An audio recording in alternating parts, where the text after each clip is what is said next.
करते हैं और कहते हैं हाँ बड़ा सुंदर पुत्र है, और तैयारियों में लग जाते हैं उसके नामांकन संस्कार की। जैसे ही वो कहते हैं कि इसका बोला बंदी बोलते रुको, ये पुत्र मैंने 9 महीने अपने गर्भ में रखा है, बहुत पीड़ा सही है, तो इसका नामांकन संस्कार आप नहीं करेंगे, इसको नाम मैं दूंगी। ब्राह्मण देवता ने कहा कोई बात नहीं देवी, आप दे दो। तो फिर उन्होंने उस बालक का नाम रखा धुंधकारी, धुंधली का पुत्र धुंधकारी। धीमे धीमे ये पुत्र बढ़ने लगा, और वो जो फल था वो फल उन्होंने अपने यहाँ जो गौ माता थी, गौ माता को दे दिया कि भाई गौ माता खा लो। या इनको पुत्र हुआ, वहां उनको एक सुंदर बछड़ा हुआ, मगर वो बछड़ा बड़ा दिव्य था, वो पूरा मनुष्य था और उसके कान गाय की तरह थे।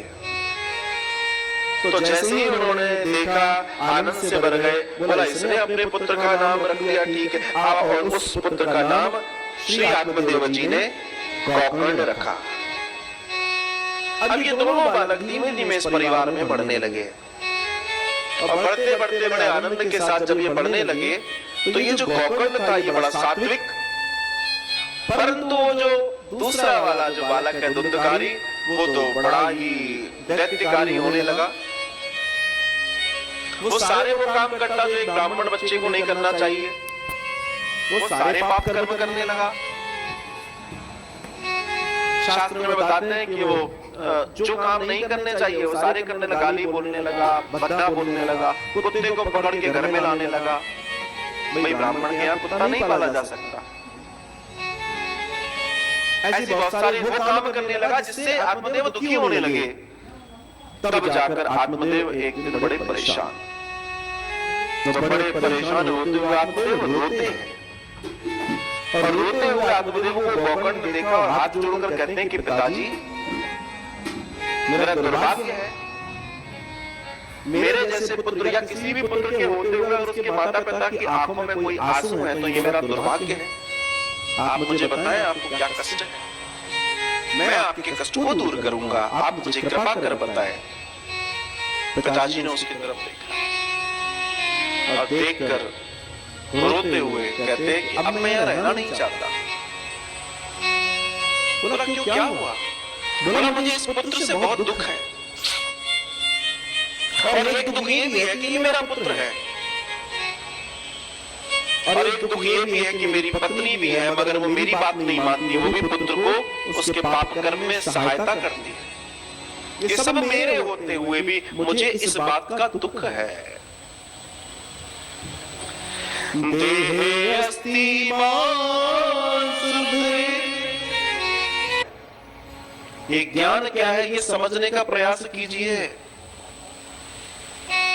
इसको बोलते हैं गोकर्ण गीता। अगर आप यहाँ जाएंगे तो किताब जो मिलती है धार्मिक वहां मिलेगी, गोकर्ण गीता बोल रहा हूँ। बस मैं आपसे इतना ही कह रहा हूँ कि आप अपने पुत्र का, अपनी पत्नी का, मेरा, सबका मोह छोड़ दीजिए। असल में यही सबसे बड़ी समस्या है मनुष्य की। हर मनुष्य की सबसे बड़ी जो समस्या है वो समस्या यही है कि व्यक्ति अपने आप को मैं समझ रहा है। मैं कौन? शरीर या आत्मा? आत्मा का तो कोई रिश्तेदार नहीं होता, आत्मा को तो कोई कष्ट नहीं होता, आत्मा का तो कोई अच्छा बुरा नहीं होता। तो पिताजी आप एक आत्मा है, शरीर नहीं है। आप सबसे पहले ये जीवन में लगा लीजिए कि आप एक शरीर है, आत्मा नहीं है, और शरीर के वजह से आत्मा को क्यों रुलाते हो?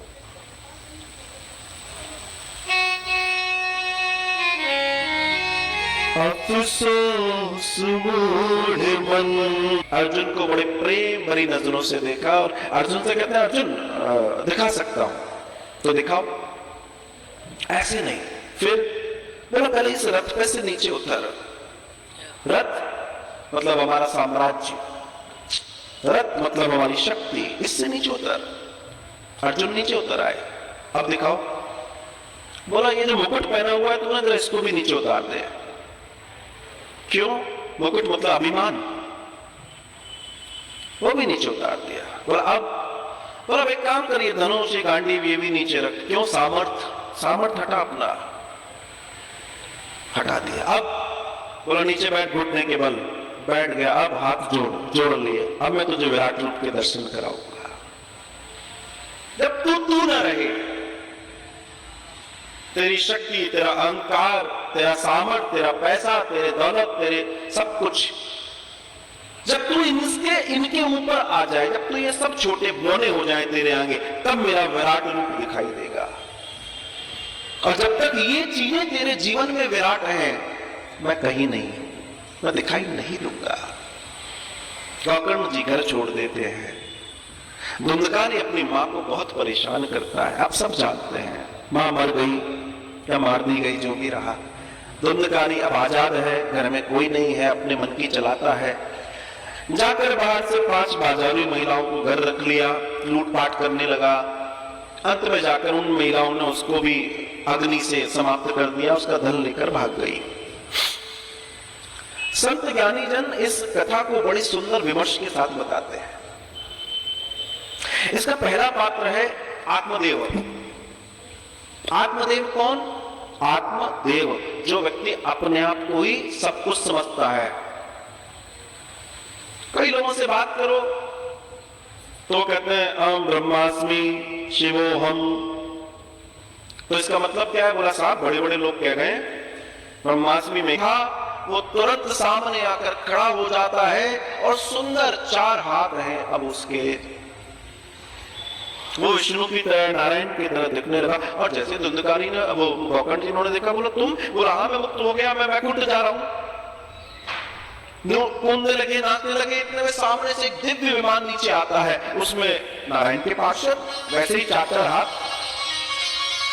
हाथ जोड़ते हैं धुंधकारी की, कृपा कर विमान में आइए, आपका बेसब्री से इंतजार हो रहा है।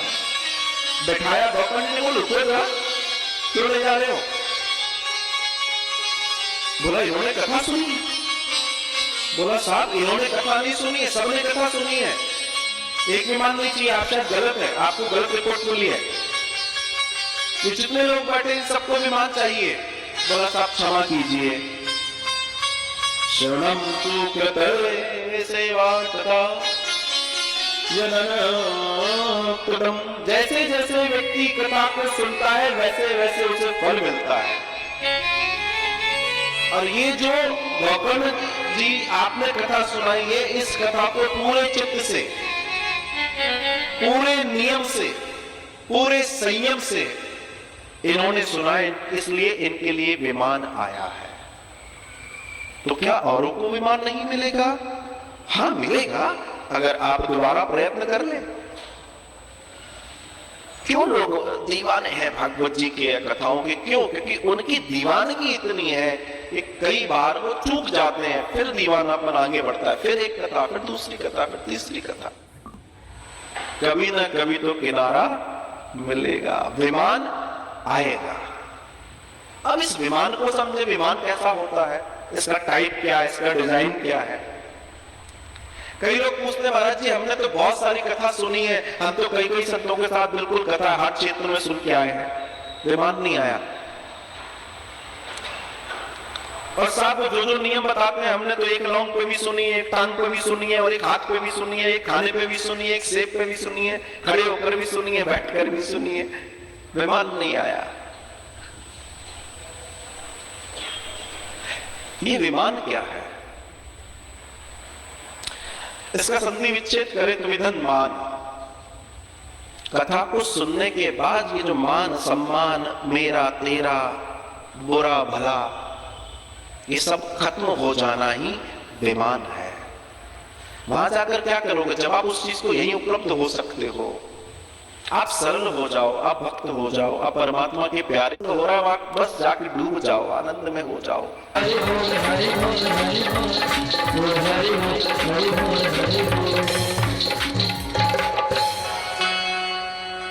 जहां ले चलोगे वहीं मैं चलूंगा। तात्पर्य, हे गोविंद,